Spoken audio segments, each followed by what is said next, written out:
You are listening to a story on Love Revenge Stories. Wish you an enjoyable listening experience. Everything happened right at the Stone Corporation anniversary celebration. Where the stage lights should have illuminated glory, it instead became a theater for a carefully orchestrated tragedy, a cheap circus act. Hundreds of pairs of eyes watched as I was kicked down onto the cold marble floor. Fresh blood flowing from the corner of my mouth, the metallic smell thick and pervasive. But to those people, it was just seasoning to add drama to their free entertainment. The reason was simple enough. Stella Hayes, Lucas Stone's Moonlight, was standing on stage, lips curved in a smile, voice sweet as honey, but each word was poison. "Oh my, Sister Sophia. Don't be so tense." She deliberately mimicked my speech pattern, dragging out each word in that strange, mocking way like playing a terrible clown in a circus act. Laughter rippled through the audience below, starting hesitant, then growing into waves of malicious delight. "I know Sister's speech isn't very fluent," Stella continued, covering her mouth with a graceful gesture. "But since you're already Mrs. Stone, you should at least say a few words on stage, or people might say your husband married an idiot." The words "idiot" fell like a sharp blade, and she deliberately emphasized them, her eyes sweeping around to make sure the entire hall didn't miss this moment. Laughter erupted, spreading like a plague, with some people even casually pulling out phones to film, capturing a live tragicomedy more vivid than any performance on earth. I took a deep breath, my hands trembling slightly but still managed to speak.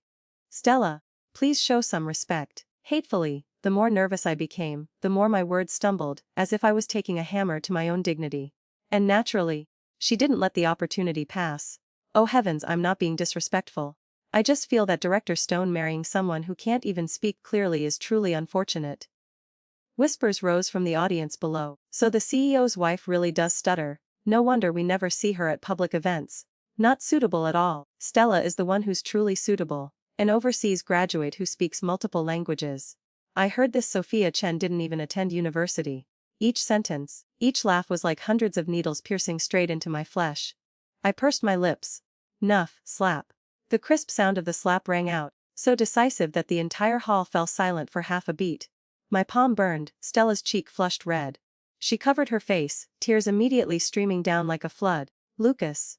Her pitiful voice rang out, sweet as bait. And naturally, Lucas Stone, the man who had shared a bed with me for 3 years, charged straight onto the stage. In that moment, I still naively hoped that at least he would ask if I was hurt. At least he would remember the promise he'd made 1,000 times to protect me for life. At least this morning he had kissed my forehead, saying he had a surprise for me tonight. What a surprise indeed. The kick landed straight in my stomach. So hard it felt like my organs were exploding. I flew backward, hitting the ground hard, blood pouring out, staining the white marble floor red. I looked at him, my eyes full of horror. But Lucas was only cold, his gaze indifferent to the point of cruelty. "Sorry Stella," he knelt down. "She has no right to cause trouble for you." So a legally wedded wife wasn't worth a single tear from his moonlight. My self-respect was apparently cheaper than that pitiful whimper. The entire hall fell silent, but this silence wasn't sympathy, it was fascination. All of them, those people sitting in the audience below, were watching a good show, and I was the most pathetic clown character. Lucas bent down, gently helping Stella up, wiping her tears, his voice so sweet it made me sick. "It's okay, I'll take you to the hospital. Don't cry, I know you meant no harm." She sniffled and nestled into his chest, delicate as a pure blossom in the rain. I just wanted to lighten the mood a little." "I know. Don't blame yourself, she went too far." She was me, the legal wife, the person who had spent 3 years of marriage with him. I lay on the ground, blood filling my mouth, my stomach aching in waves of cramping pain, but not a single person reached out to help me, not one. Only laughter, prying eyes, and an obvious truth laid bare. I, Sophia, had become a pawn for them to perform a play of deep affection together. No one bothered to ask if I was in pain. Not a single arm reached out. Among hundreds of watching eyes, I was like a discarded puppet. I struggled to prop myself up, but my whole body was weak, every bone felt drained of strength, the cold from the stone floor seeping into my flesh, chilling me to the bone. Just then, my eyes caught sight of my purse that had been thrown nearby. Inside was a document, specifically a divorce petition. Originally, I had planned to wait until after the ceremony to find an appropriate moment to sit down and discuss it calmly with him. I had thought I would say my final words in silence. But dear heavens, the gods had given me such a perfect stage. The entire hall was eager for drama. Well then, I would give them one final act. I forced myself up with all my strength, pulling the paper from my bag, my fingers trembling but each movement clear. I opened it to the page for Lucas Stone's signature. He turned around, his eyes impatient as if I were a burden. Realized your mistake, then kneel down and apologize to Stella, she'll be merciful and forgive you. I burst out laughing until tears rolled down, but this laughter wasn't from weakness but mockery down to the bone. Divorce. The word fell cold as a blade. I threw the divorce papers right at his feet. Lucas's expression immediately changed. He almost threw Stella aside, lunging forward to grab the paper. When he saw the contents clearly, all color drained from his face. Sophia, are you insane? Demanding divorce over this? You think marriage is child's play? I gripped the pen with trembling but determined hands, signing my name, each stroke as decisive and clear as a blade cutting into stone. It's signed, now you sign. He knelt down, gripping my chin, grinding out each word. Are you threatening me? Just based on this piece of paper you think I'll bow down to you? Dream on.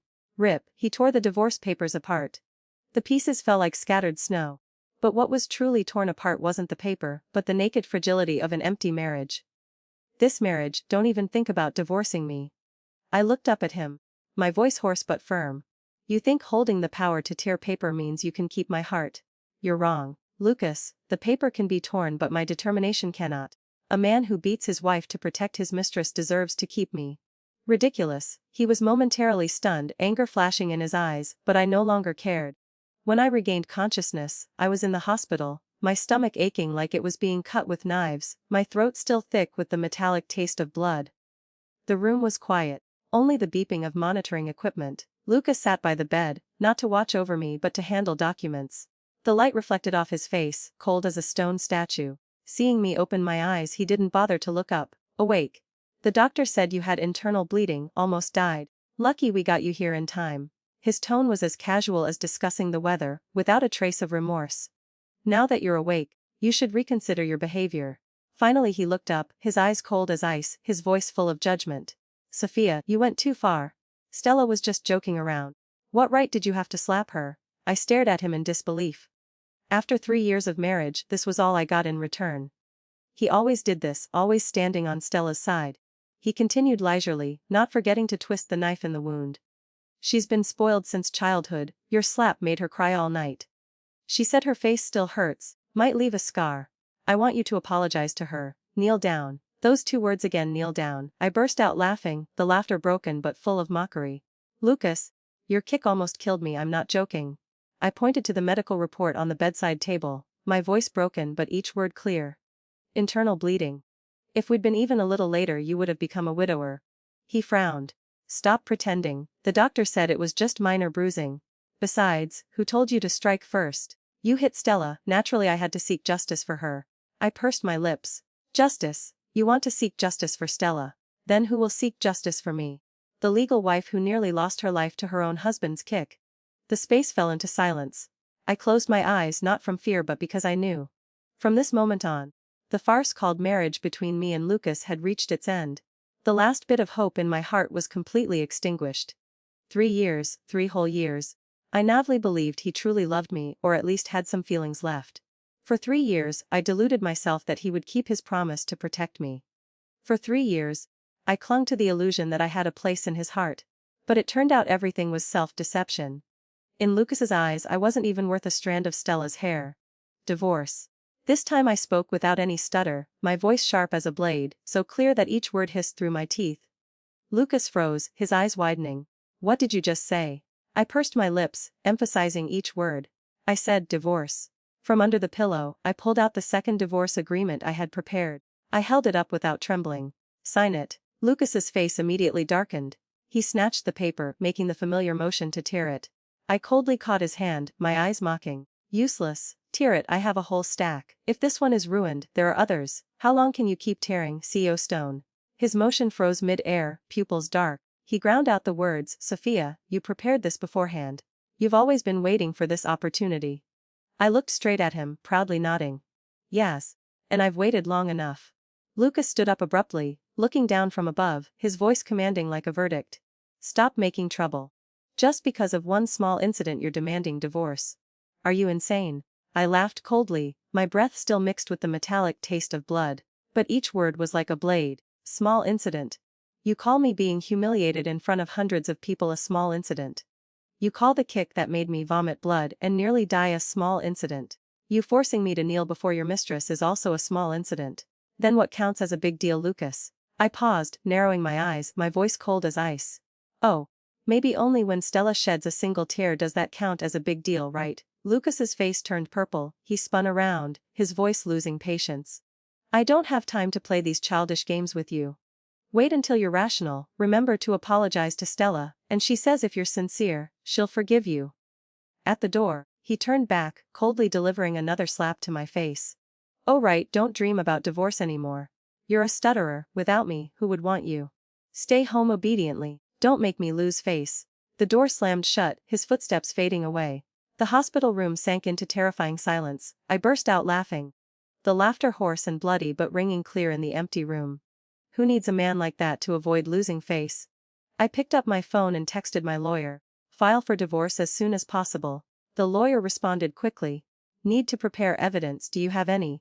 My fingers trembled as I typed, but each word was sharp as a knife blade carved into the screen. Yes, I've had it for 3 whole years. That's right, I had evidence. Not just the surveillance footage from tonight, recording the entire scene of him kicking me down, forcing me to kneel, and embracing his mistress right in front of his wife. But also the entire chain of 3 years of fractured marriage.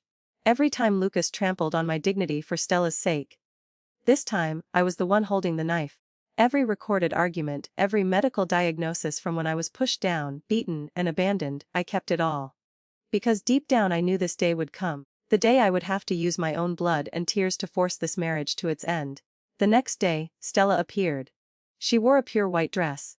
Her whole person pretending to be as clear as a freshly bloomed white lotus, carrying a fruit basket, stepping into the hospital room with such gentle grace it made me sick. Sister Sophia, are you feeling better? She placed the fruit basket on the table, sat down in the chair, her eyes full of concern. Her voice as gentle as if she had never been the one mocking me on stage. Yesterday was really my fault, I shouldn't have joked like that. She bowed her head, her voice choking as if about to cry. I just wanted to lighten the tense atmosphere, I didn't expect you to get so angry. But you were also a bit impulsive, actually daring to hit me. She gently touched her still red cheek, her eyes glistening. It really hurt, Lucas scolded me about it all night. I stared straight at that fake face. My eyes cold to the bone. Stella, how long do you plan to keep acting? In that instant, the smile on her lips stiffened, but quickly Stella regained her innocent expression, her eyes sparkling like a doe's. Sister Sophia, what do you mean? I sincerely came to apologize. I laughed dryly, throwing each word straight at her face. 3 years ago. When you went abroad, you cried and begged me to take care of Lucas. You swore up and down that you two were just friends, told me to rest assured. So this is how you take care of him. Her eyes briefly darkened, the mask of pure goddess falling away in an instant. Stella laughed coldly, standing up gracefully to adjust her dress. Sophia, you're so naive. Do you think Lucas married you because he loved you? That statement was like a knife stabbed straight into my heart, but I didn't even flinch. She stepped closer, her tone triumphant. Because you look like me, your eyes, your figure, all like me from 3 years ago. You're nothing but a substitute. She walked to the window. Sunlight hitting her perfect profile, making her arrogance even more apparent. I went abroad to become more excellent. Education, temperament, social skills, I have it all. What about you? She turned to look at me like looking at a speck of dust. 3 years have passed, and you're still the same as day one, provincial, can't even speak properly. A stutterer like you deserves to be Mrs. Stone, you only make him lose face. The entire upper class is laughing at him for marrying a mute. I silently watched her, the corner of my mouth curling slightly. She thought she had the upper hand, not knowing how ridiculous her performance looked in my eyes. Fine. I spoke up. Each word rang out so cold it tore through the air. I've already filed the lawsuit. Stella was stunned, her smile freezing. What? I looked straight into her eyes, no trembling, no fear. Lawsuit for divorce. No longer stuttered words but a sharp blade, cutting through the chains that had bound me for 3 years. I spoke slowly, each word shooting out like a knife stabbing straight at the person before me. Didn't you want me to leave? Fine, I'll help you get your wish. Stella's expression momentarily distorted. Clearly she hadn't expected me to be so decisive, but just a moment later, that panic disappeared, replaced by a triumphant smile. Hemph, consider yourself sensible. She turned and walked to the door, her manner so arrogant it was nauseating. Before leaving, she couldn't help but turn back, her tone haughty. "Oh right," Lucas said, "after you're discharged, come to his company and kneel down in front of everyone to apologize to me. He said that's your last chance." I looked straight into her eyes, slowly responding, my voice cold as ice. "I won't go apologize." After being discharged, I didn't return to Lucas's villa but went back to my parents' home. For 3 years, this was the first time I had stepped through that gate. When mother saw me, she trembled all over, tears immediately flowing. "How did you get so thin? Your complexion is so bad. Where's Lucas? Why didn't he bring you home?" I just shook my head, my voice hoarse. "Mom, I want a divorce." Mother was shocked, her trembling hand stroking my cheek. Then she hurriedly helped me sit down, poured a glass of warm water, her voice hesitant as she slowly said, "No need to rush." I recounted everything. Every wound from the past 3 years, from the wedding day to first meeting Stella, to all the times I was humiliated and trampled underfoot. After hearing it all, mother was so angry she shook. "That beast." She suddenly stood up, furious to the point her eyes were red. "I have to go find him and settle accounts. Back then he promised everything. Said he would take care of you for life. Now what does he think you are?" I gripped mother's hand tightly, my voice firm. "Mom, don't go. I've already hired a lawyer. We'll go to court." Father came out of his study, his expression calm. He sat down, silent for a long time, finally speaking decisively. "Divorce is right. This kind of man isn't worth keeping. My father is a famous surgeon in Beijing, my mother a university lecturer. Both are intellectuals who extremely despise men like Lucas. When I insisted on marrying him 3 years ago, they had opposed it. They said his eyes were shifty and untrustworthy, but I was blinded by love then, insisting on marrying him." Father placed his hand on my shoulder, his eyes firm. "Daughter, Dad and Mom support you. We cannot endure such humiliation. That stuttering problem, Dad will find the best doctor to cure it, it will definitely be cured. Dad's daughter deserves the best. Lucas is not worthy." Mother hugged me tightly, hot tears falling. How could Mom's excellent daughter let such trash hurt her? "You deserve to be loved, not trampled on." That evening, the phone rang, showing his name on the screen. I answered. As soon as I picked up, Lucas's voice roared with fury. "Sophia, what do you want?" The lawyer's letter was sent directly to my company. "Do you want the whole world to know we're divorcing? Do you want to ruin me?" I pursed my lips, my voice calm. "Exactly." The other end of the line made grinding sounds. "Don't push me too far. How have I treated you badly these 3 years? You lived in a villa, drove luxury cars, wore the finest clothes. With your damned condition, if not for me, who would marry you?" I was stunned for a second, then burst out laughing. A laugh full of bitterness but also full of contempt. So in your eyes I'm just a defective product, a broken language machine, a damned disease. And what you call good treatment is wrapping humiliation in sugar and stuffing it down my throat. I lowered my voice, each word hissing through my teeth. "Listen carefully, Lucas. I may be a stutterer, but that's better than being a despicable man who uses his legal wife as a shield while keeping a mistress as his moonlight. My condition can be cured, but your diseases, the disease of betrayal, the disease of shamelessness, the disease of treating your wife like trash, there's no medicine for those in this lifetime." He fell silent for several seconds, only rapid breathing audible through the phone. I smiled slightly and hung up. For the first time in 3 years, I felt like I could breathe freely. So this was what marriage meant to Lucas, just charity. A man who thought marrying me was the greatest favor he could bestow in his lifetime. I smirked mockingly. "Then sign the papers." Lucas ground his teeth with a clicking sound, his voice threatening like a warning. "I'm telling you, don't dream of divorce. I have the best team of lawyers, and you, a stutterer. What do you have to fight me with? Keep dreaming." He hung up. The phone screen went dark, but my heart lit up with an unusual calm. I took a deep breath and smiled softly. "It's fine. The court will make its judgment." I had evidence, and more importantly, I was keeping a secret that he had no idea about. From that day on, Lucas began desperately harassing me. Dozens of calls every day, which I never answered. When he couldn't get through, he came to stand outside my house waiting, holding a huge bouquet of roses, playing the lovesick CEO like in those cheap idol dramas. Once when mother went down to throw out trash, he immediately rushed over to block her path with a fake gentle expression. "Mom, I've come to take Sophia home. We're just having a little marital spat, please don't take it to heart." Mother looked up at him, displaying a cold smile, each word sharp as a blade. "Go home. What home? When you kicked her until she vomited blood, did you remember she was your wife? When you forced her to kneel and apologize to your mistress, did you remember she was your wife?" Lucas frowned. Mom, that's just a misunderstanding. Sophia struck first. I was just what? Mother immediately cut him off, her voice bitter. Just defending another woman by kicking your own wife.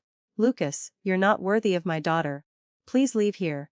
She turned and walked away without another glance. Lucas's face turned red and purple, shouting after her like a madman. Sophia is just throwing a tantrum. She can't live without me. A stutterer, besides me, who would want her? Mother stopped, slowly turned around, her eyes sharp as father's surgical blade. Remember this well, my daughter deserves the best love in this world. And you don't even deserve to say the word love. With that, she turned and left, as decisive as cutting through a rotten rope. Lucas wanted to chase after but was stopped by security. He could only stand downstairs shouting, looking as pathetic as it was laughable. Sophia, come out here and talk to me properly. 3 years of feelings, you're just going to throw it all away. I stood by the window looking down at the person writhing like a clown below. I had once loved that man so much. Loved him enough to give up everything. Loved him enough that even when humiliated, I told myself that if I just endured, he would change. But now I only found him pitiful and contemptible. I began psychological therapy. The doctor said my stuttering largely stemmed from psychological issues, from childhood trauma and the pressure of being tormented by my husband for 3 years. Relax, don't be tense. The doctor's voice was gentle, her eyes full of patience. Just speak slowly, no need to rush. Believe that you can speak fluently. I nodded slightly. For the first time in years I felt a glimmer of hope. I could not only leave Lucas, I could also heal myself. I practiced over and over, starting with the simplest syllables, word by word, sentence by sentence. Gradually I realized I was speaking much more fluently. It turned out that just by staying away from Lucas, my condition had already half healed itself. At the same time, I began reorganizing my 3 years of married life. Opening photo albums, everything was pictures of me alone. Photos with Lucas were pitifully rare. And the few that existed showed his face stiff as if reluctantly fulfilling an obligation. Wedding photos had hung in the bedroom for 3 years. But he never glanced at them. His wedding ring he had discarded long ago, claiming work made it inconvenient. But I had seen him wearing the watch Stella gave him. That watch cost more than our wedding rings. The signs were so obvious I just hadn't wanted to admit it. The phone rang. It was Lucas's mother. Sophia, come to the house. Her voice was as arrogant as always, her tone high and mighty as if bestowing a favor. There are some things we should discuss face to face. I was silent for a few seconds, then decided to go. Some things needed to be ended cleanly. The Stone family villa, where I had lived for 3 years. Pushing open the door. In the living room wasn't just my mother-in-law, Stella was also sitting there, positioned next to her so intimately they looked like real mother and daughter. Sophia's here. My mother-in-law forced a smile but her eyes were cold. I heard you want a divorce. I nodded without beating around the bush. Just over this little thing. She sipped her tea, her voice leisurely but full of contempt. Sophia, stop being stubborn. Lucas is a good man, you should know how to cherish him. So many girls want to marry into the Stone family but can't. I looked straight at her, my voice not trembling at all. He kicked me until I vomited blood. Do you know? My mother-in-law remained indifferent, completely unmoved. Men being a bit hot-tempered is normal, besides you were at fault first. Then she turned to glance at Stella. Stella is an innocent girl, how could you hit her? Just then, Stella bowed her head slightly, wiping tears, her voice weak as if grievously wronged. Auntie, don't blame Sister Sophia. It's all my fault. I just wanted to tease her a little. I didn't expect her to take it so seriously. My mother-in-law hugged her tightly, her voice full of sympathy. Silly child. How could it be your fault? Then she turned to me, her voice cold, carrying a command. Sophia, apologize. Let this matter end here. Live peacefully from now on. Don't cause any more trouble. I stood up, my voice decisive. Impossible. Her expression changed immediately, grinding out her words. Sophia, don't be ungrateful. Someone like you, besides the Stone family, who else would want you? A stutterer acting all picky, who do you think you are? I took a deep breath. This time my voice rang out full and clear, sharp as a blade.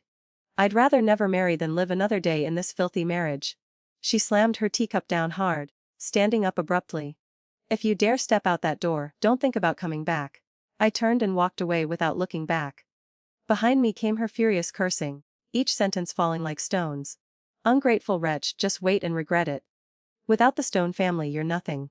I smiled softly, stepping out into the sunlight, thinking to myself, without the Stone family I am finally myself. With the Stone family I would only ever be a puppet. Stella's saccharine voice rang out behind me. Auntie, don't be angry, Sister Sophia is just momentarily confused. When she stumbles in the outside world, she'll realize how good Lucas is. I didn't turn back. The moment I stepped out of the Stone family gate, I felt like I had just removed shackles that had bound me for 3 years. My back was straight, my heart lighter than ever before. The lawyer informed me that Lucas refused to agree to an amicable divorce, so we could only go through litigation, which might take some time. The Stone family also had some influence in Beijing. The lawyer said gravely, but don't worry, we have sufficient evidence, medical diagnosis from the hospital, surveillance video from the anniversary party, and witness testimony from those present that night.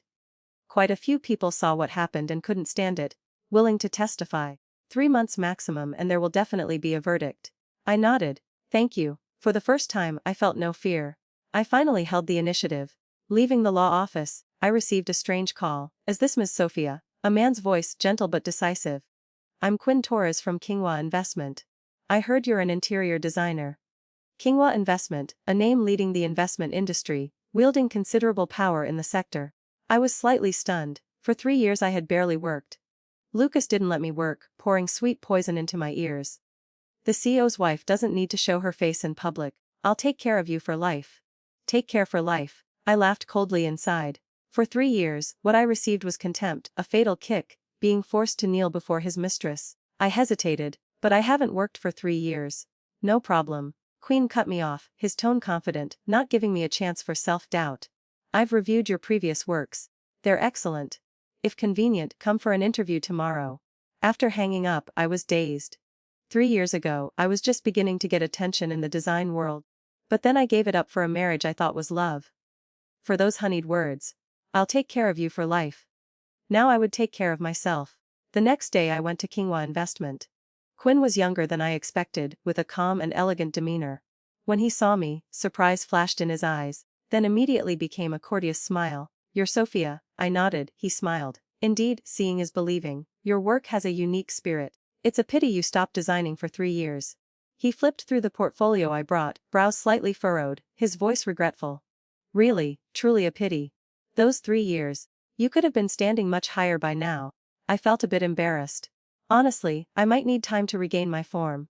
No problem. Quinn smiled, his eyes confident. Take your time getting back into it. Talented people just need to return to the right place to shine. He paused, then gently asked, I heard you're undergoing speech therapy. I was slightly startled. How do you know? I have a friend who's a speech therapy specialist. Quinn replied, his voice gentle but decisive. If needed, I can introduce you. She's very professional. I was momentarily surprised, then bowed my head gratefully. Thank you. Leaving the company, I looked up at the clear blue sky. My mood was strangely light. After so many years of living in a prison called marriage, perhaps a new life was truly beginning. Lucas had gone mad. He followed me like a shadow. When I went to the hospital for check-ups, he was there. When I went to the psychology clinic, he waited outside. When I arrived at Kinghua Investment, he blocked me right at the company gate. Sophia, come home with me. Stop making trouble. After 3 years, don't we have any feelings left? I coldly sidestepped him and continued walking. He immediately grabbed my arm, grinding out words. What exactly do you want? You want me to apologize, right? Fine, I apologize. I shouldn't have kicked you that day, is that enough? I stopped and turned to look straight at him. Too late. Too late for what? Lucas frowned, looking impatient. Wasn't it just one kick? I already apologized. What more do you want? Do you know what people are saying about me? They say I'm a domestic abuser, that I'm a bad man. My reputation, my career, you've ruined it all. I sneered, each word like a knife stabbing into his face. Good. Lucas's expression immediately darkened, gloomy as storm clouds. Sophia, don't push me. I burst out laughing, the sound so cold that people around us shuddered. Push you to kick me again? Or push me to kneel at your feet once more? Or push me to be a human shield for your mistress again? That day was just an accident. Lucas took a deep breath, trying to suppress his anger slowly. That's enough. I cut him off, my voice sharp as a blade cutting fabric. Don't mention her in front of me again. Lucas, if you love her, go find her. Don't come bothering me. I don't love her. Lucas suddenly roared, his voice echoing down the street. I love you. People around stopped to look, many eyes curious, shocked, even mocking. I smiled lightly, a casual but contemptuous smile. You love me, so you kicked me down to the floor, made me vomit blood. You love me. So you forced me to kneel before your mistress. You love me, so you called me diseased and defective. You love me, so for 3 years you've always protected another woman. Treating me like garbage. I took a step closer, looking straight into his eyes, my voice low but loud enough for everyone around to hear clearly. That kind of love, keep it and hug it for warmth yourself. I don't need it. Lucas stood frozen, unable to say another word. In that moment, amid the crowd's whispers and discussions, he was no longer the high and mighty CEO, but just a clown losing face in the marketplace. Just then, Quinn stepped out of the company. Sophia, are you alright? He calmly but decisively stood in front of me, his manner relaxed yet solid as a shield. Lucas narrowed his eyes, his voice hissing through his teeth. Who are you? Quinn Torres, Sophia's friend and also business partner. Quinn's voice was calm, neither fast nor slow. Lucas sneered mockingly, his expression scornful. Sophia. You're quick, so you've already found a replacement. I glanced at him coldly and turned to leave without wasting words. Behind me, angry roars erupted. Sophia, come back here. You're my wife. Quinn looked up, his gaze cold as ice, his voice low but enough to make everyone around shudder. Mr. Stone, please show some self-respect. If you continue harassing her, I'll call the police. After that day, Lucas was quiet for several days. I thought he had finally learned his lesson. Until Stella came to see me. In the coffee shop, she sat across from me, graceful and elegant, fingertips gently stirring her coffee, as if she were the female lead in a cheap drama. Sophia. Do you really want a divorce? I thought you were just threatening. I couldn't be bothered to respond and stood up to leave. She suddenly dropped a line, her voice sweet but challenging. Do you know? These past few nights, Lucas has been sleeping at my place every night. My steps froze. He said you two have separated. She smiled triumphantly. Her red lips bright as blood. He said after the divorce he'll marry me. Then Stella pulled out her phone and showed me the screen. In the photo, Lucas was lying on a bed, clothes disheveled, with her bedroom clearly in the background. Taken last night. She smiled sweetly, each word dropping like honey laced with poison. He was drunk. Kept calling your name, but the person he was holding was me. I looked at the photo, my heart not stirring with even a ripple, as calm as viewing a meaningless landscape painting. Isn't that perfect then? I slowly replied, turning to look at her. Didn't you always want the position of Mrs. Stone? Stella's expression suddenly stiffened. What do you mean? Exactly what I said. I sat back down, the corner of my mouth curving into a cold smile. Stella, I'll fulfill both of you. But there's something you might not know. What? She frowned, her voice trembling slightly. Lucas actually can't have children. I said calmly, my tone decisive as a blade cutting fabric. For 3 years we haven't had children. It's not my fault. Stella's face immediately turned pale. You're lying. Believe it or not. It's up to you. I stood up and gathered my purse, my voice as casual as discussing the weather. Anyway, you two are already together. Soon enough. You'll know the truth. I paused and turned back with a smile sharp to the bone. Oh, and one more thing. Stone Corporation has been having cash flow problems lately. He's borrowing money everywhere. Did you know? Stella was stunned, her face losing all color. I smiled lightly and spoke each word clearly. Good luck. The court summons had been sent. The trial was scheduled for 1 month later. Lucas finally began to panic. He ran to my parents' workplaces making a scene, shouting that I was having an affair, that I was greedy for money, making up all sorts of vile stories. Security had to drag him out, but he still stood outside the gate screaming like a madman. Sophia, come out here. You'll never escape me in this lifetime. The scene was no different from a wild beast that had lost its cage, both pitiful and laughable. Sophia is a despicable woman. After 3 years of marriage, she couldn't earn a single penny. Now demanding divorce, she definitely wants to divide my assets. Lucas's roars were shrill like a madman. Father was so angry he wanted to rush up and slap him, but colleagues held him back. Mother remained calm as if watching a cheap play. Just let him make a scene. The more noise he makes, the better for us. Indeed, the CEO's public breakdown was quickly filmed by passersby and posted online. Stone Corporation CEO loses it in the street. Elite marriage rotten to the core, dirty secrets exposed. Domestic abuser loses humanity, public opinion exploded. Soon after, someone dug up the complete video from the anniversary party. Clear footage of him kicking me vomiting blood, collapsing on the marble floor, while he gently led Stella away. Netizens exploded. Domestic abusers should be boycotted by society. That poor girl, it's heartbreaking to watch. Lucas is truly the scumbag of legends. The mistress isn't much better either, shameless to the extreme. Stone Corporation's stock price plummeted without breaks. The board immediately pressured him for explanations. His mother called me, screaming, "Sophia, you're truly vicious. Do you intend to destroy the Stone family?" I responded indifferently with just 4 words, "Not my problem. He did it himself, he doesn't know how to save face. He chose to turn marriage into a battleground. So don't blame me for sitting in the stands watching him perform." 1 week before the trial, I unexpectedly received a file, grandfather's will. I had almost forgotten. 3 years ago, when I decided to marry Lucas, grandfather was still alive. He didn't like him and had advised me to stop, but I was blindly in love and wouldn't listen. Before passing away, he only left one sentence. "If there's ever a day you can't survive in this marriage, at least you'll have a way out." I opened the file, my heart nearly stopping. Grandfather had left me 30% of Chen Corporation shares, the second largest real estate group in Beijing. The business empire he built from nothing. Father hadn't continued in business, so management was still handled by professional directors. But those 30% shares made me the largest individual shareholder, with a market value of over 5 billion yuan. The lawyer looked at me, his voice confident. "Mr. Chen left this as your dowry, with a 3-year lock period. Now it's expired and effective." I sat in stunned silence, tears streaming down. Grandfather had seen through everything from the beginning. He knew this marriage couldn't last, so he prepared an escape route for me, a golden path. That fool Lucas always thought I was just a girl from an ordinary family, unworthy of the title Mrs. Stone. He had no idea I was the granddaughter of old Mr. Chen, the man who once dominated the business world, who built an empire that made the business community bow their heads. On the trial day, Lucas brought a formidable team of lawyers, his face still arrogant as if certain of victory. Stella was also present, sitting in the public gallery, trying to appear dignified while clearly triumphant. In their eyes, I was just a stutterer, an abandoned woman, weak with nothing in hand.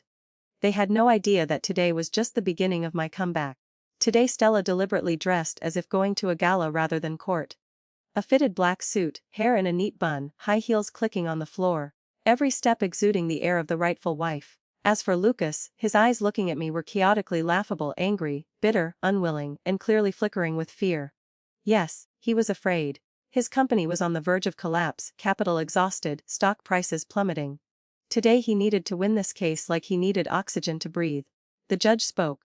Voice solemn, "Plaintiff, please state your reason for divorce." I stood up. The therapy hadn't been wasted, my voice rang out full and clear, without a tremor. "Domestic violence." The entire courtroom fell silent. I spoke decisively. "The defendant physically assaulted me in public. As a result, I suffered internal bleeding and was hospitalized for a week. Here is the hospital diagnosis." I presented the documents with steady hands. "Here is surveillance video from the Stone Corporation anniversary celebration." The large screen lit up, showing crystal clear footage. Lucas coldly delivering a vicious kick to my stomach.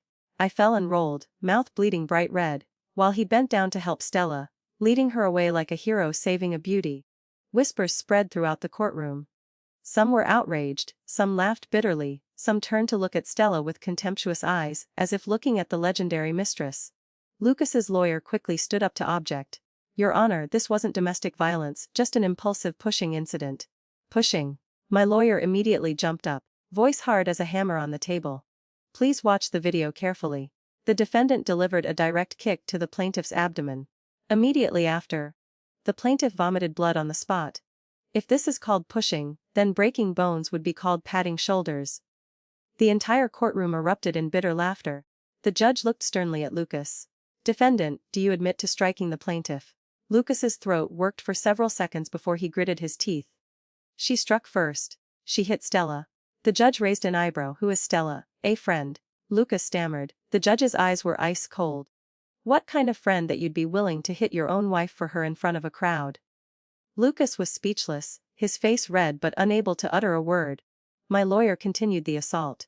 "Your Honor, we have evidence of an extramarital relationship between the defendant and Ms. Stella Hayes. This constitutes emotional infidelity." He placed a stack of photos on the table. Each one showed Lucas and Stella embracing, holding hands, intimate in restaurants, hotels, even at Stone Corporation offices. Stella, sitting in the public gallery, lost all color in her face, her hands trembling uncontrollably, no longer able to maintain her rightful wife demeanor from earlier. As for Lucas, with each photo thrown down, his face grew paler. By the time the entire stack of documents lay on the table, he was like a breathing corpse, not daring to look at anyone. During the recess, Lucas rushed to find me, his eyes chaotic, his voice choking like someone about to drown. Sophia, can we talk privately? I smirked slightly. At court. Or at your mistress's place. The light remark was gentle as wind but enough to make him pale, while Stella across the gallery trembled like a caught thief. Sophia, stop making trouble. His voice shook, no longer showing the CEO's arrogance, sounding like pleading. Withdraw the case. I promise I'll treat you well from now on. I won't see Stella anymore. Can we start over? I looked at him, the man who had once been my whole world, whom I'd blindly believed would be my lifelong support. Now standing before me so strange it was laughable. Too late. I shook my head, my voice light as a blade cutting straight into his heart. He panicked, his voice breaking. Then what do you want? Money, the house. Give it all to you, just withdraw the case. I laughed dryly. Lucas, I don't need anything of yours. I just want one thing. Freedom. His face changed, he hurriedly grabbed my hand, trembling as if about to lose everything. Sophia, I was wrong, I really was wrong. I shouldn't have hit you. Shouldn't have made you kneel and apologize. Stella and I really have nothing, you have to believe me this time. I pulled my hand away, looking straight into his eyes. Each word ripping apart his mask of deception. It's not because of her, it's because of you. From beginning to end, I was never the most important person in your heart, I was just a shadow, a talking doll. When you needed me, I had to appear. When you didn't, I had to disappear. That's not love, Lucas. That's locking someone in a cage and calling it marriage. The afternoon session continued. The judge struck the gavel and asked the final question. Do either party have anything to add? My lawyer stood up calmly, adjusting his tie, his voice ringing clear. The plaintiff requests compensation for emotional damages based on the plaintiff's status and position. He deliberately paused, the entire courtroom falling silent, all eyes converging. The plaintiff Sophia is currently the largest shareholder of Chen Corporation, holding 30% of shares with a market value exceeding 5 billion yuan. Boom. The entire courtroom exploded, exclamations rising like a tsunami. Lucas stared at me, pupils dilated, his face contorting as if struck by lightning, unable to believe or accept it. Stella, who had been sitting smugly confident, now turned to stone, her lips trembling without uttering a word. Lucas's mother shot up from the public gallery, screaming hysterically. Impossible, impossible. I smiled slightly, my lips curving into a sharp line. You may not believe it, but the market does and legal documents do too. Most importantly, the law recognizes it. The courtroom atmosphere immediately changed. If initially I was the disadvantaged wife seeking justice, now clearly I was the one holding the knife. How can she be from the Chen family? Lucas's mother shrieked, her face white as if seeing a ghost. My lawyer responded calmly, voice clear. Here is the share certificate. Ms. Sophia is the granddaughter of the late Mr. Chen. 3 years ago, before passing away, he left her 30% of Chen Corporation shares as her dowry. The freeze period has now expired. Ownership is effective. The courtroom erupted again. Lucas's face was white as paper. Finally he understood, I wasn't a weak woman who needed to cling to him. I had backing, capability, and the qualification to leave him with dignity. My lawyer continued the assault. Therefore, we request the defendant compensate 10 million yuan for emotional damages. The plaintiff's reputation has been severely damaged. A woman with assets worth 5 billion yuan being publicly beaten and humiliated 10 million is actually modest. The entire courtroom shook again. Lucas sat in dead silence. Stella's face was deathly pale. Lucas's mother collapsed into her chair, trembling and speechless. The verdict came quickly. Divorce granted. Lucas to pay 5 million yuan in emotional damages, personal property retained according to prenuptial agreements. The villa purchased after marriage, being joint property. I would receive half. Just stepping out of court, Lucas rushed over, eyes red, voice hoarse. Sophia, you lied to me. You always lied to me. You never told me your true identity. If I had known you were from the Chen family. I cut him off, my eyes like blades piercing straight into his heart. If you had known, then what? Wouldn't have kicked me, wouldn't have made me kneel, wouldn't have humiliated me in front of your mistress. If everything was just because of the Chen name, then how cheap is the love you speak of? He choked, unable to say a word. Lucas, you never loved me. You love yourself, you love face, status, power. Now that you know my true identity, you regret it. Too late. I turned to leave. Behind me came the sound of someone falling to their knees, echoing across the courthouse steps. Before many eyes, Lucas knelt prostrate, choking like a lost soul. Sophia, I was wrong. Please forgive me, give me one chance. I swear I'll treat you well. I bent down to look at him with empty eyes, my voice ice cold. Do you remember? You once made me kneel before Stella. You said I wasn't worthy. Now I'm saying the same to you, you're not worthy of forgiveness. With that, I stepped around him and walked away. Behind me, his throat tearing screams echoed across the square. Sophia, come back, I really was wrong, give me one more chance. But I didn't turn back, because some paths once taken wrongly cannot be retraced. Some people, once they've caused harm, cannot be saved. I could only leave in pride, leaving him collapsed on the ground like a clown stripped of all glory. True self-worth cannot be determined by others' treatment of you. Sophia's journey reveals that enduring abuse and humiliation in the name of love is not noble. It's self-destructive. Her transformation came when she stopped seeking validation from someone who fundamentally disrespected her. The story demonstrates that real strength lies in recognizing your inherent value, setting boundaries, and walking away from relationships that diminish your dignity. Sometimes the greatest act of self-love is refusing to accept less than you deserve, even when society pressures you to endure for the sake of maintaining appearances or preserving a relationship. Here is the second story. My phone screen stopped on Marcus Wellington's social media post. The caption was simple but earth-shattering. This time I choose love. In the photo, he wore a suit I had personally selected, kissing Luna Mitchell right at the airport. Comments from mutual friends poured in like watching a circus act. Marcus really has guts. Where does Sophia's dignity go now? Abandoning the bride at the altar, running to the airport to embrace his junior, truly a slap for the history books. Throwing away the dignity of both families for one woman, his brain must be waterlogged. I looked away from the screen, down at the cold wedding ring on the table. Inside was engraved with our initials. This custom-designed pair he had once called a symbol of eternal love. He had proudly boasted about adding magnets to the outer ring. Whenever the two rings came close, they would instantly attract and stick together. Just like us, no matter what happens, we'll never part. He had said it so earnestly. Because of his severe mysophobia, close contact with me was difficult, so the rings would substitute for intimacy. He promised he would never refuse my advances, that he would work to overcome this condition. Back then I naively believed, didn't pressure him, willingly respected his boundaries. Who knew that at the bachelor party, I saw with my own eyes him drinking from Luna's cup without hesitation, draining it like a man dying of thirst, not showing the slightest reluctance. I watched that glass, my eyes cold as ice. Luna pretended to be innocent. Sister Yi, don't overthink it. We've been together for years, everyone drinks from shared cups out of habit. You won't mind, will you? Before I could respond, others already chimed in, patting her arm with coy laughter. Such a small thing, Sister Sophia, how could you possibly mind? Your magnanimity is well known. One sister, here two sisters, there. Their mouths showed respect, but their hearts cleverly pushed me into the mud. If I minded, the world would call me petty.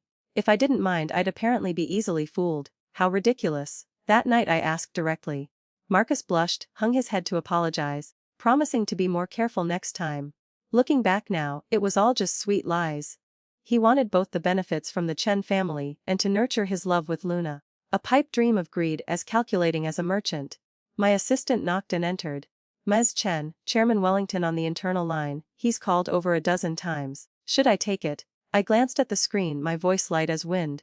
How much has it dropped? 7 points. Total value nearly 400 million. The corner of my mouth curved into a cold smile. Still not enough. That amount compared to the dignity I lost, nowhere near balanced. Do we need PR to handle public opinion? No need. I looked again at that kissing photo. His eyes were intoxicated, thinking himself a modern Romeo. If he's chosen love, then let the world see whether that love is truly worth sacrificing everything. My assistant withdrew. I walked to the floor-to-ceiling window. Outside, neon lights blazed brilliantly, but every prosperity was covered with a layer of cold ice. Chairman Wellington was silent, but moved faster than I expected. The phone buzzed. This time it was Marcus himself, the name that had once topped my contacts list flashing persistently. I let it ring until the sound died. Immediately after, the screen lit up with a text. Sophia Yi, you're truly shameless. Just because I chose Luna, you want to destroy me. Are you that jealous? Seconds later, another message followed. I know I wronged you, but feelings can't be forced. If you truly loved me, you should have let go for love's sake. Why use such despicable means to pressure me? You've disappointed me so much. I burst out laughing, a short but sharp sound. Despicable means. What he called that was actually the consequence of his own actions. If he had dared to be honest early on, would I have needed to act? But no, for the immediate benefits, he chose silence, chose deception. You have mysophobia, washing your hands dozens of times after touching me. Yet you drink from the same cup as Luna without complaint. The man who once swore to hold the wedding as planned ultimately made me a laughingstock before the world. He thought he was cleverly managing a love triangle, but his choice was to push me to the pillar of shame, making the entire elite circle see me as an appetizer for gossip. And now he dared to blame me for not knowing how to let go for love. Truly, if there were an award for self-delusional performers, Marcus would deserve the grand prize. I texted my assistant to accelerate the process. Tonight we must drop a full 10 points. The assistant replied immediately.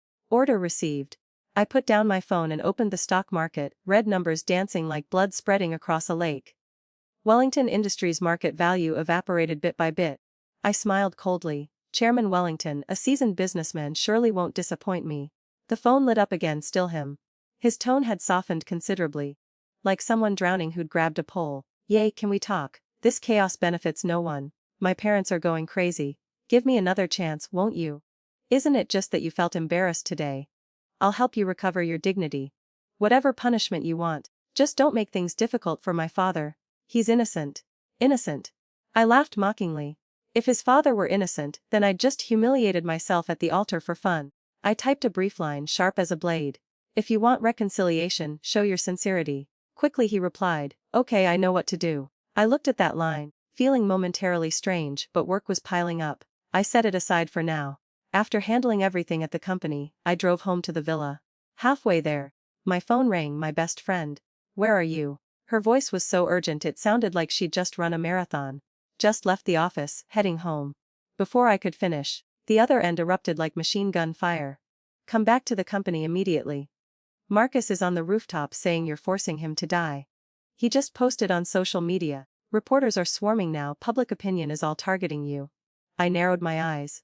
Ah, so I know what to do. Meant playing the victim card. No repentance.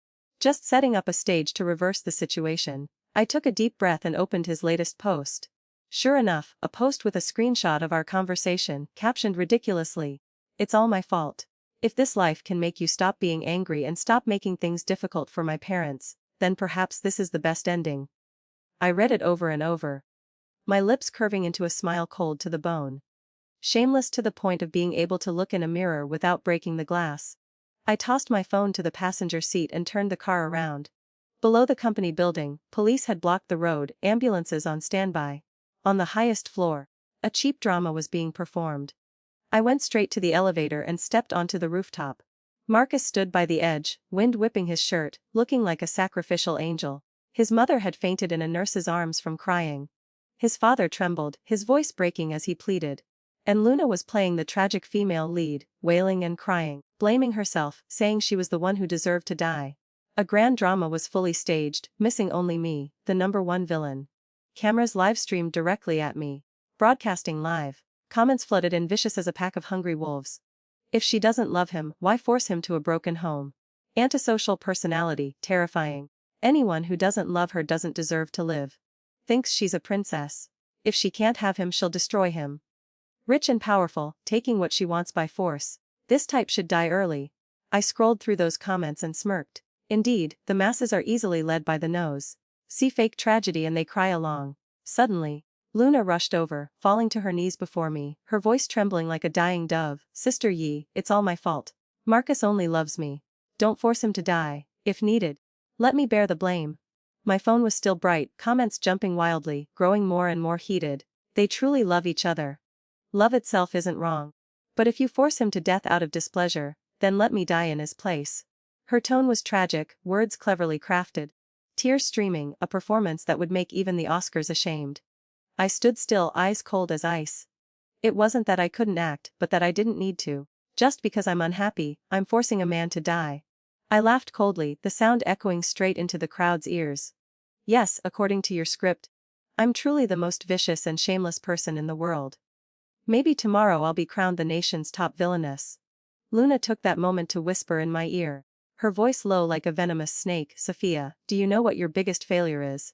I raised an eyebrow, my eyes narrowing slightly. 2. Faced faster than flipping pages. You think you're righteous and honorable, but he never felt anything for you. You wanted to use the Chen family to force compliance. Thought you hated him, but actually you can't let go. On this point you've lost.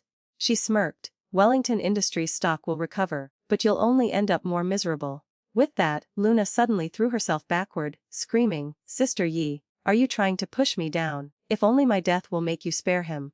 I laughed softly, this drama really was thoroughly prepared. One suicide threat, one self-sacrifice for love, two actors playing off each other perfectly, only missing a director to yell cut. I stepped forward, my eyes fixed on Marcus. "You say I'm forcing you to die." He closed his eyes. His voice tragic, still trying to appear wronged.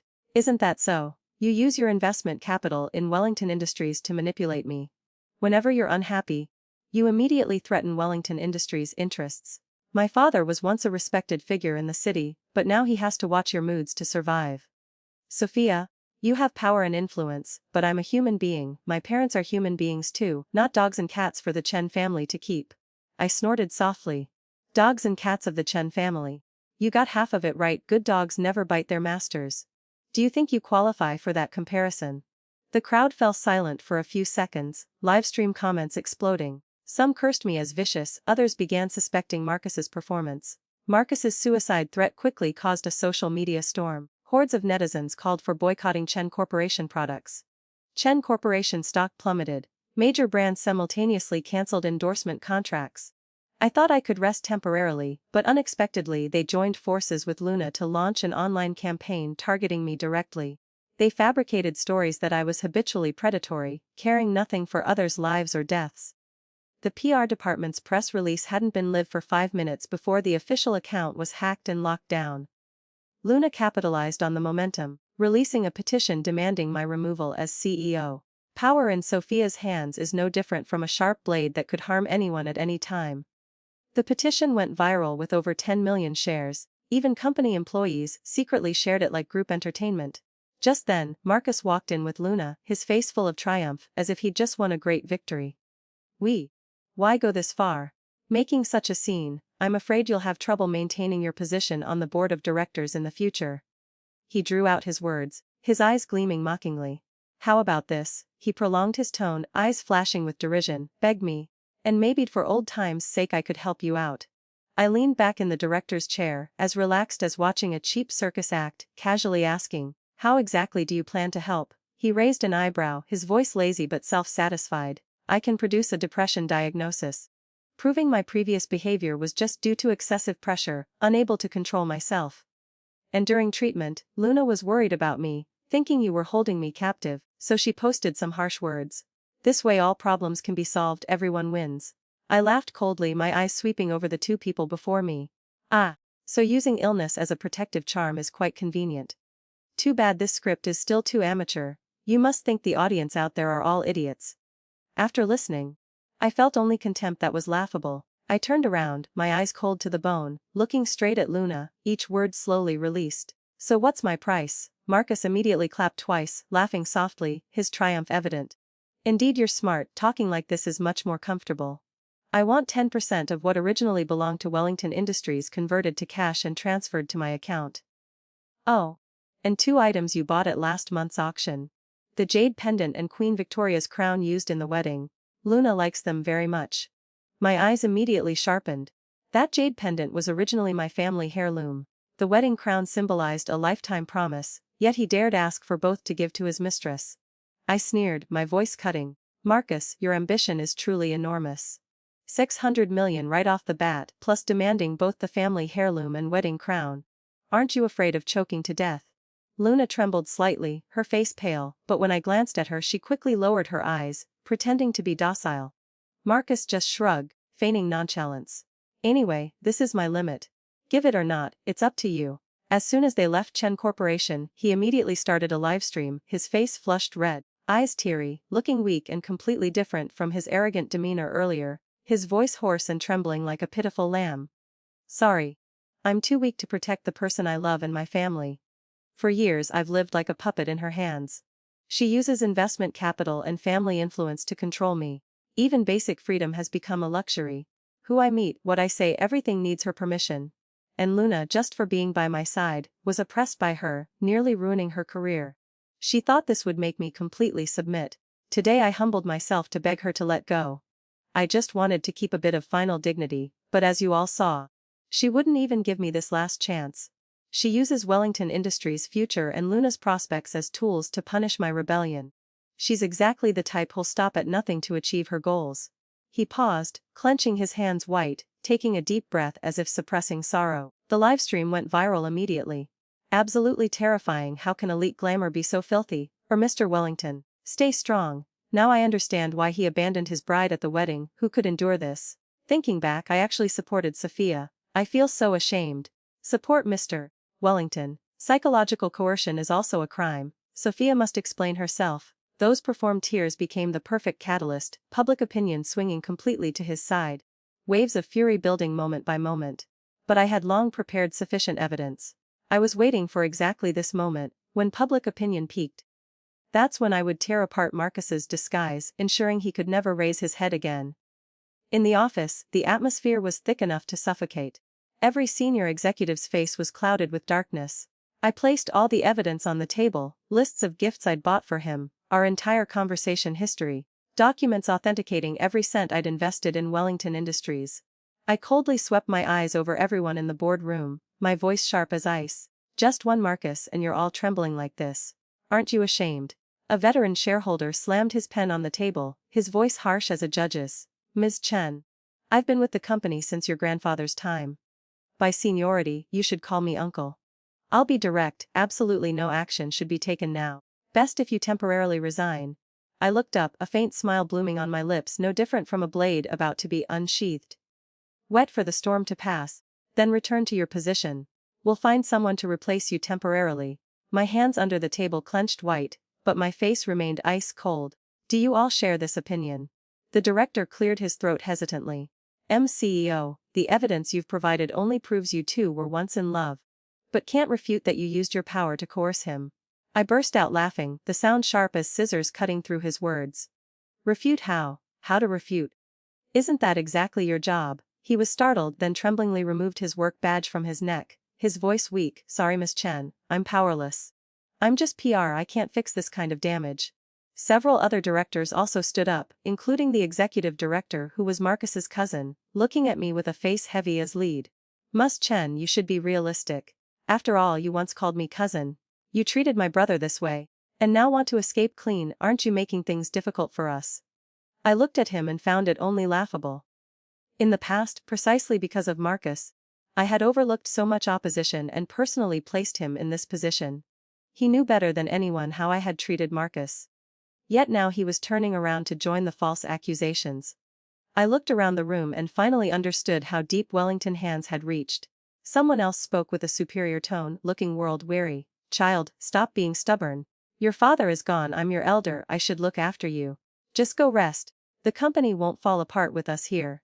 I remained silent to the point that the entire conference room was dead quiet, hearing only breathing. Everyone waited for me to bow my head and announce my temporary resignation. The phone suddenly rang loudly. I glanced at the screen and put it on speaker. Marcus's voice immediately came through, triumphant mixed with fake sympathy. How about it? Have you thought it over, Miss Chen? Inside and outside are in chaos now. Sophia, you have no other choice, just admit defeat. I smirked. Admit defeat. My voice rang out clearly, each word sharp as a blade. Marcus, after being by my side for so many years, still don't understand. Anyone I want to bring down has never been able to stand back up. You're naturally no exception. I leaned back, casually placing my hand on the armrest. My eyes sweeping straight across every face in the room. Among all of you, how many have taken Wellington money? Thinking you could overthrow me this time. The project director suddenly stood up, his voice resonant. Ms. Chen, today's events are clearly fabricated. If anyone dares force you to leave, our entire project department will resign collectively. That voice echoed, his eyes firm facing the crowd. As soon as he finished speaking, like a stone thrown into a stagnant pond, creating ripples throughout the room. R&D supports Ms. Chen. Finance only takes orders from Ms. Chen. Administration is loyal to Ms. Chen. A series of other departments stood up in unison, without hesitation. The long conference table clearly divided, one side opportunists, the other loyalists. The three remaining people's faces grew increasingly gloomy, like shadows pushed into corners. Just then, the door burst open. Marcus walked in, followed by several men in neat suits, obviously prepared to take over Chen Corporation. He walked to the center of the room, his voice half persuading, half threatening. What's the point of going this far? Sign it. Everyone can keep some dignity, and it's good for Chen Corporation too. As soon as he finished, Luna stepped forward to place a stack of documents before me, her red-rimmed eyes full of script. Sister, just sign. Then everyone will be at peace. I glanced over and suddenly burst out laughing, so urgent. Chen Corporation, do you think just anyone can steer this ship? Don't forget, I built this vessel. And I'll decide who's worthy of sitting on deck and who must jump overboard. The smile on Marcus's face briefly faded, his voice hardening. Sophia, don't be unreasonable. With the current situation, what other choice do you have? Sign it, this is for your own good and Chen Corporation's good. I laughed coldly, the sound sharp as a blade. For my own good. Marcus, are you telling jokes in broad daylight? All your tricks end here, don't they? Now it's my turn. I nodded slightly, and my assistant immediately projected prepared documents onto the large screen. First, bank statements, a glaring red 2 million transferred directly from a personal account to a foreign account under Marcus Wellington's name. Next, a series of WeChat screenshot, sender. Him, receiver Luna. Did you receive the money? Are the reporters arranged? Must be fast, must be effective. Don't worry baby, my team is the most professional. Just act out the suicide scene realistically, netizens will definitely side with you. Then forcing her to bow her head will be easy. Good, send me photos of the hospital rooftop setup. Remember to choose the angle, must clearly show Chen Corporation headquarters.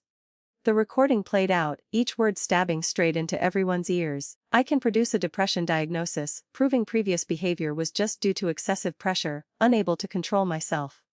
This way all problems are solved. Everyone's happy. 600 million, that's my limit. Give it or not, it's up to you. Marcus's face immediately froze. He stumbled back a step, the three people behind him losing all color. On screen, the final piece of evidence appeared, a message he sent to his cousin.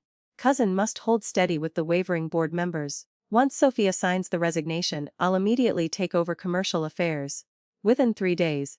I'll package all of Chen Corporation's core projects and send them to your inbox. The conference room was suffocated by deathly silence. No, impossible, Marcus finally managed to choke out, his voice hoarse. It's all fake, you forged everything. The conference room door opened. 2 court officers in uniform entered. One stepped forward, his voice clear throughout the space. Mr. Marcus Wellington, this is a court summons filed by Sophia charging you with illegal property appropriation. Please sign to acknowledge receipt. The paper burned in his trembling fingers. He looked at the summons, then at the evidence still blazing on screen. Finally his scattered gaze stopped on me. I lifted the corner of my mouth, smiling like a blade freshly drawn. My eyes briefly glanced at the back row where my assistant had opened the live stream. Betraying sincere feelings deserves swallowing 10,000 needles. Marcus, which needle would you like to start with? Live comments exploded, 600 million hush money. Project documents package for delivery, I'm speechless. Just now cursing Ms. Chen as a control freak, now see who's the real clown. What a man, vicious heart, staging fake suicide, partnering with outsiders to destroy his fiancée's company, selling even his conscience for money. Court summons delivered personally, evidence crystal clear. Just wait for Marcus and his mistress to go to prison. Ms. Chen is mighty. Marcus fell silent, his lips trembling but unable to utter a word. The stage he had painstakingly constructed collapsed in this moment, burying him completely. The conference room gradually quieted, the screen went dark, the live stream ended. While I still sat straight and cold as if I hadn't needed to break a sweat to demolish the paper kingdom he'd built. Marcus was helped out by his entourage, looking no different from fleeing. The conference room was left in chaos, the drama's aftermath still lingering, the smell of failure hanging in the air. I calmly told my assistant to lead the cleanup crew, reassure the staff, stabilize morale, they'd had enough shock for one day. After handling everything, I returned to my office on the top floor. The internal line rang, my assistant's voice somewhat hesitant. Ms. Chen. Chairman Wellington on the internal line, he's called over a dozen times. Should I take it? I glanced at the screen, my voice light as wind. How much has it dropped? 7 points, total value nearly 400 million. The corner of my mouth curved into a cold smile, still not enough. That amount compared to the dignity I lost nowhere near balanced. Do we need PR to handle public opinion? No need. I looked again at that embracing photo. His eyes were intoxicated, thinking himself a modern Romeo. If he's chosen love, then let the world see whether that love is truly worth sacrificing everything for. My assistant withdrew. I walked to the floor, to ceiling window. Outside, neon lights blazed, but every prosperity was coated with cold ice. Chairman Wellington remained silent but acted faster than I expected. The phone buzzed, this time it was Marcus himself. The name that once topped my contacts flashed incessantly. I let it ring until the sound died. Immediately the screen lit up with a message. Sophia, you really have no shame. Just because I chose Luna you want to destroy me. Are you that jealous? A few seconds later, another message. I know I wronged you. But feelings can't be forced. If you truly loved me, you should have let go for love's sake. Why use such despicable means to pressure me? You've disappointed me so much. I burst out laughing, a short, sharp sound. Despicable means. What he called that was actually the consequence of his own actions. If he had dared to be honest from the start, would I have needed to act? But no, for immediate benefits at hand, he chose silence, chose deception. Chairman Wellington was silent but moved faster than expected. The phone rang again, this time the chairman himself. That name that once held weight was flashing urgently. I let it ring until silence, then the screen showed a text. Chairman Wellington had apparently given up other hopes and gone straight to groveling. But I had long prepared for this moment. From my safe, I retrieved a thick file, every financial transaction between Chen Corporation and Wellington Industries over the past 5 years. Every contract, every secret deal. More importantly, I had Marcus's father's signed confession from 3 years ago, admitting to tax evasion and bribery to secure the engagement. The phone rang persistently. I finally answered. "Ens Chen, I beg you, stop this madness. Marcus is young and foolish, but Wellington Industries employs thousands of people. You can't destroy so many livelihoods over personal grievances." I laughed softly. "Chairman Wellington, business is business. Chen Corporation makes investment decisions based on risk assessment. There's nothing to blame. As for your son and Ms. Mitchell, the law will give them a fair answer. Rather than begging me, you'd better find a good lawyer." I hung up without giving him another chance. Clearly Chairman Wellington wasn't ready to give up. He ran around everywhere. But friends who once called him brother now either avoided him or bluntly said they were powerless to help.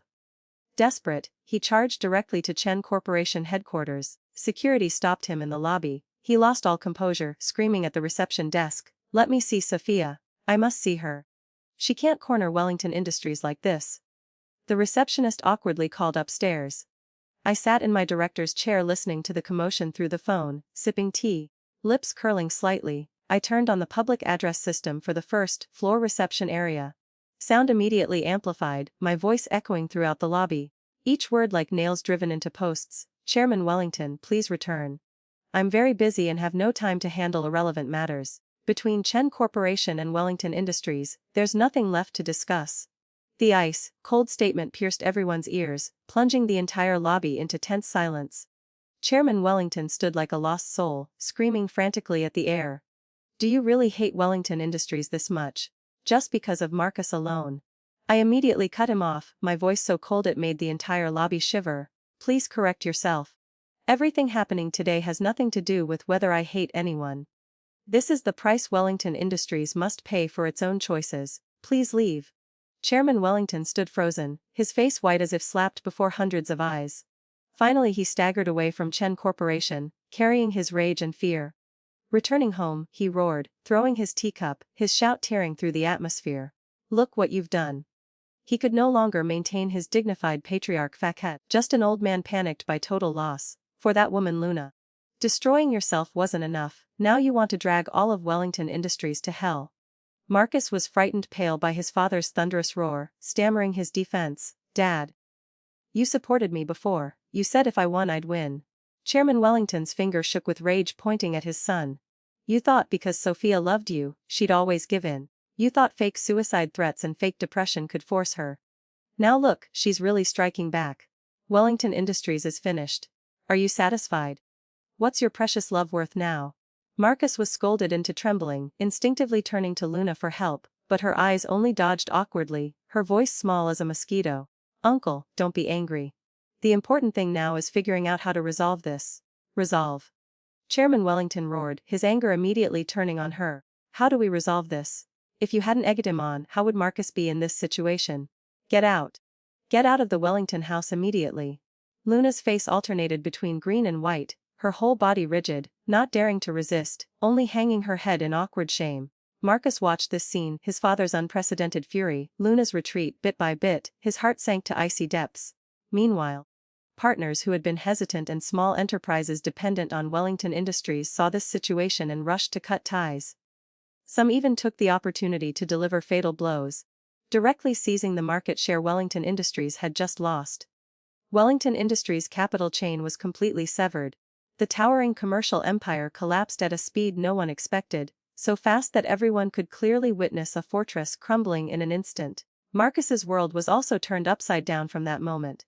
Luxury apartments, supercars, designer watches, extravagant spending habits, everything existed only in memory.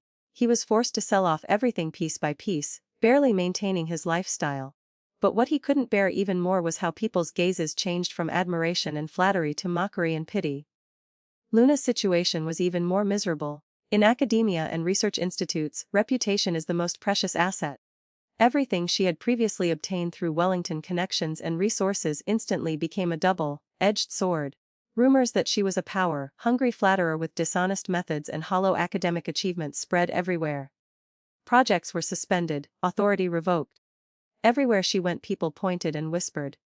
When poor couples face 100 sorrows, moreover they had never had solid feelings between them to begin with. The two began constant quarreling, blaming each other. Marcus resented Luna for seducing him, just wanting to climb higher, ultimately dragging him into the mud. Luna despised his incompetence, unable to maintain their support, making her the laughingstock of the world. Two dogs biting each other, ultimately left with nothing but ruin. Luna screamed, her face contorted. "You're truly useless, can't even beat one woman, worthless."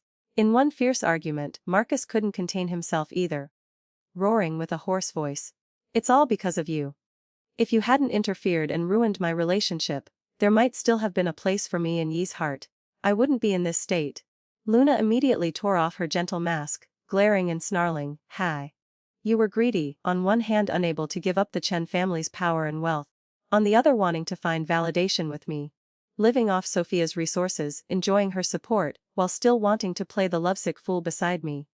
When the truth was exposed, you only knew how to blame others, you coward. But life never shows mercy." Before long, Luna's academic scandals were anonymously sent to authorities and her research institute. Crystal clear evidence plagiarized research papers, falsified data, secret funding from Wellington Industries. Everything was investigated. This meant complete career termination. Even facing legal litigation, Luna collapsed, locking herself in her room, eyes red with madness, screaming at Marcus, "It's her, definitely Sophia. That woman wants to kill us both." Marcus looked at the hysterical woman before him, at their now desolate and cold home, feeling only utter disgust. Finally he understood that everything he had gambled on was just an empty illusion. Wellington Industries officially declared bankruptcy. Luna was dismissed from her research institute, awaiting trial. Chairman Wellington fell seriously ill from the consecutive shocks, unable to recover. Desperate, Marcus abandoned all dignity, repeatedly trying to reach Chen Corporation headquarters to see me. Once he even knelt in the lobby, crying pitifully, slapping himself repeatedly, his voice hoarse. "Wei, I was wrong. Forgive me, give me one chance." From the floor, to ceiling window on the top floor, I occasionally still saw that huddled figure, small and blurry like his own pitiful shadow. My assistant asked cautiously, "Ms. Chen, should we send someone down to handle this?" I withdrew my gaze, my voice casual as cold water splashed in his face. "No need. He chose his path, so he must bear the consequences himself." After the storm, Chen Corporation not only didn't collapse but became more united, expanding into new markets more smoothly than ever. When the dust settled, I gave myself a vacation. My body and mind had been tense for too long, they finally needed to relax. At the end of a small path was a gentle sandy beach, blue waves lapping, a golden retriever running back and forth anxiously, occasionally looking out to sea and whimpering. It had a collar but no owner in sight. I hesitated, then crouched down near it. "Little guy, did you lose your owner?" I sat down, stroking its soft fur, feeling unexpected warmth spreading. It seemed to understand, whimpering louder and pawing at my hand. "Don't worry, maybe your owner will come looking soon."